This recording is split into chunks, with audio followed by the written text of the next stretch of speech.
Baik teman-teman, kembali lagi saya mereview bila lama, bukan yang berpamor teman-teman, akan tetapi yang malela. Ini ada malela temuan ya, supaya warna keabu-abuan ini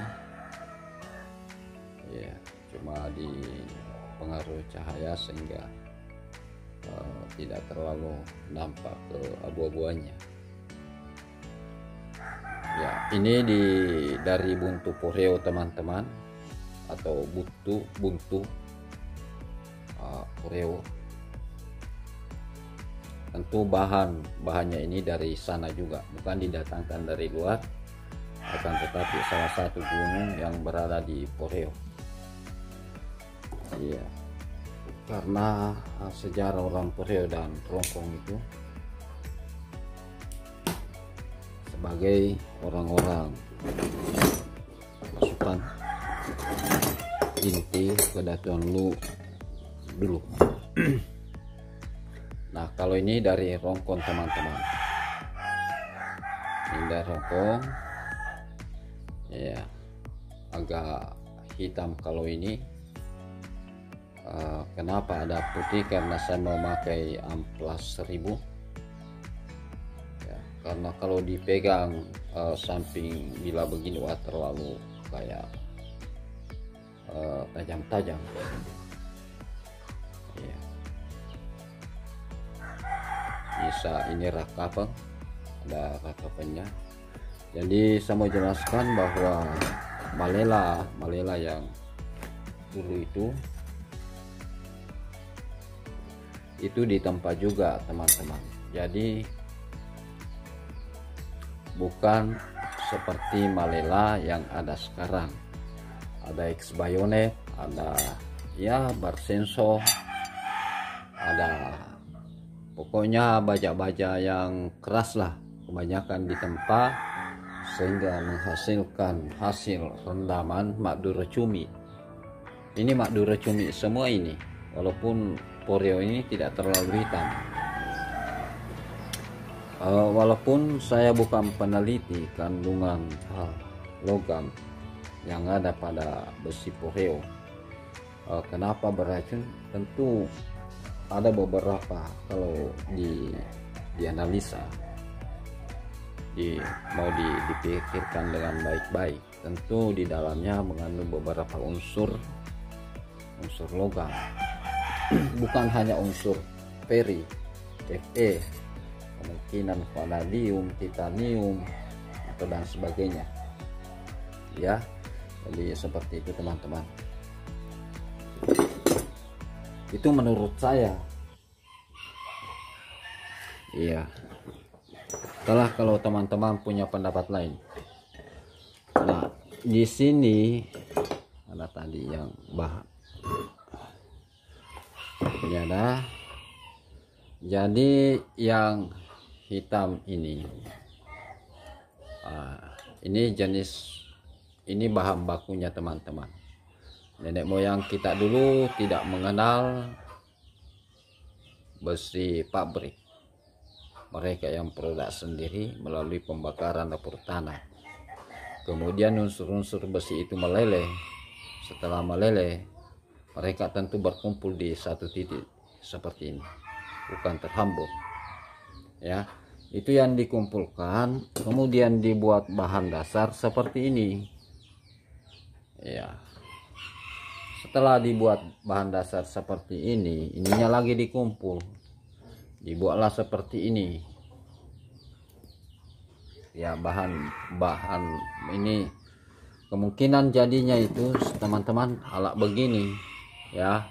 Ininya dipanjangkan kemudian dibengkokkan, ala pembersih gulma di kebun apa ya, tentu padi, ladang pindah, jagung, selain sagu ya. Selain sagu tentu mereka juga bercocok tanam iya. Ini ada dua di sini, ini bahan pamor, yang ini bahan malela yang kebanyakan dipakai sisi baja pada bila-bila yang sudah ditempa. Jadi seperti itu. Jadi ini menurut saya. Jadi contohnya ini ada semua sisi punya tajam, ada baja ya. Ini pisau-pisau pokoknya membuat anyaman untuk dibikin tikar ya. Walaupun kadang-kadang sisi tajamnya terbalik, ini malah terbalik, ini yang hitam di atas. Tentu tidak sengaja kayaknya ya. Jadi, mungkin sambil menempa sambil bicara, ini ada hitam malah terbalik baja yang di atas. Yang lubang di ujung itu adalah tempat kaitan atau tempat paku ya. Malahan ada yang lebih kecil lagi ini ya. Ini sudah digabung, ada baja, ada besi pamor. Ini model toasi satu ini. Toasi kan? Iya. Atau raja, model raja. Sampai pada paku pun, contoh paku ini ya.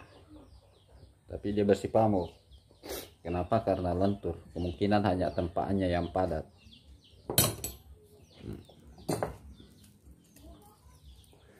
Berbahan bunga garam. Ini ada teman-teman, berbahan bunga garam. Dari sana juga. Jadi ya, kalau kita bisa menarik kesimpulan bahwa memang sentral Pulau Sulawesi itu dikatakan oleh Belanda sebagai gunung Perbek karena memang mengandung berbagai jenis aneka tambang logam. Ada nikel, ada emas, ada Fe, ada vanadium, iya, ya macam-macam lah. Nah, tentu ahli pertambangan yang bisa mempunyai data yang lebih rinci. Terus misalnya kalau peralatan membuat ini, kalau ini saya cenderung ke alat untuk mendesain batu ini teman-teman. Ini kapak murni bahan poreo ya, bahan yang seperti ini, rongkong ya. Coba misalkan ini saya kategorikan ini masuk jenis kapak atau apa ya, karena di sini tempat pemukulnya itu pakai, ada referensi yang saya dapatkan, dia pakai rahang kerbau di sini, kemudian diikat pakai kulit binatang yang dikeringkan, bukan pakai rotan, pakai kulit. Iya. Kemudian ada pisau maka tinting juga teman-teman. Ini ada 3 sebelah anting-antingnya, 3 ya, kiri kanan 3. Emang ukurannya begini. Ini ada juga sisi baja, ini ada hitam. Iya. Sudah rusak, namanya ribuan tahun, tapi bersyukur masih ditemukan,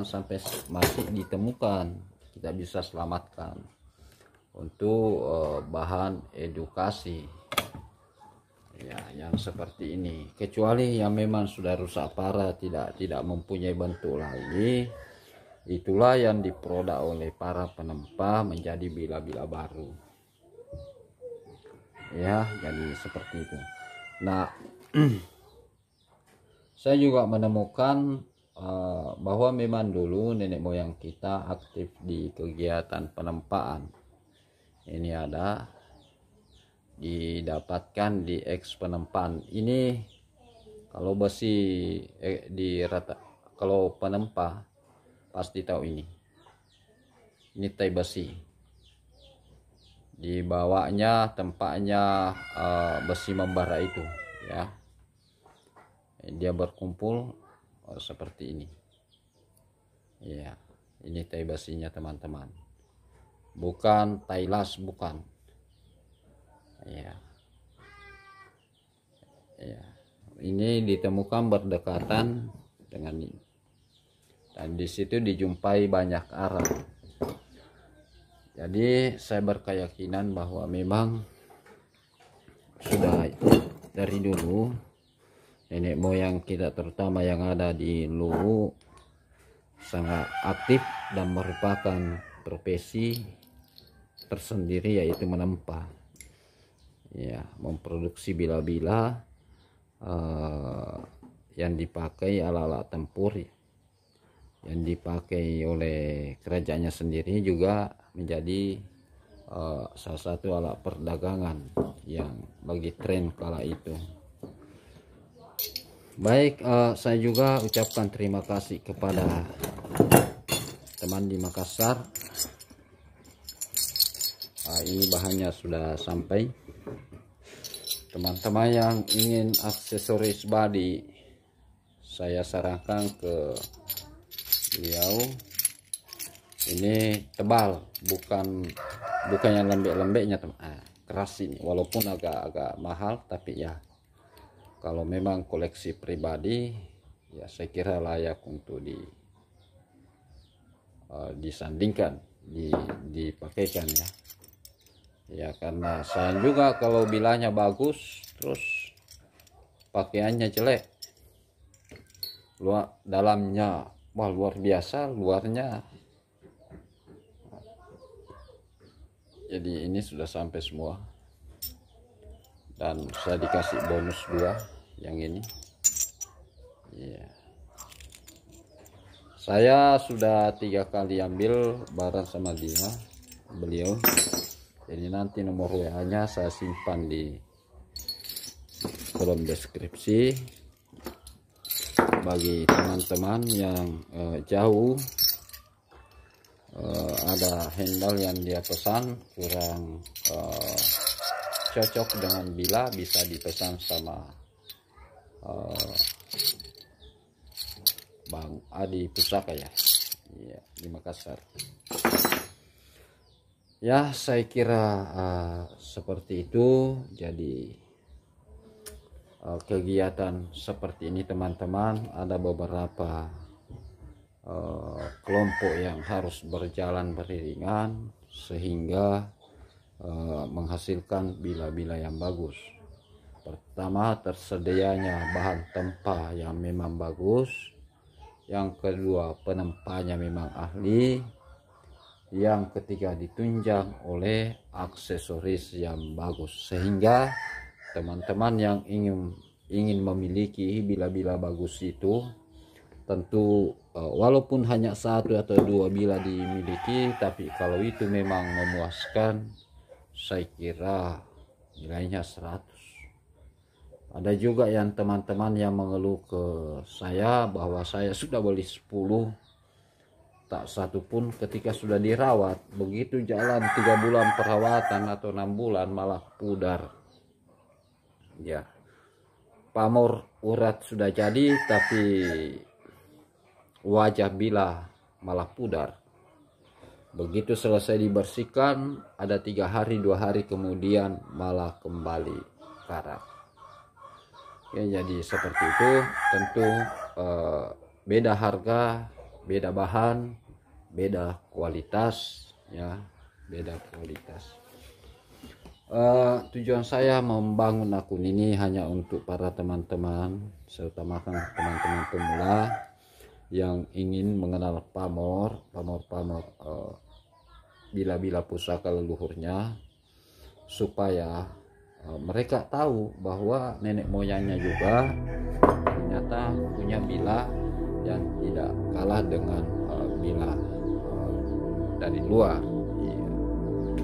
Oke, Oke, saya kira cuma itu yang saya bisa sampaikan teman-teman.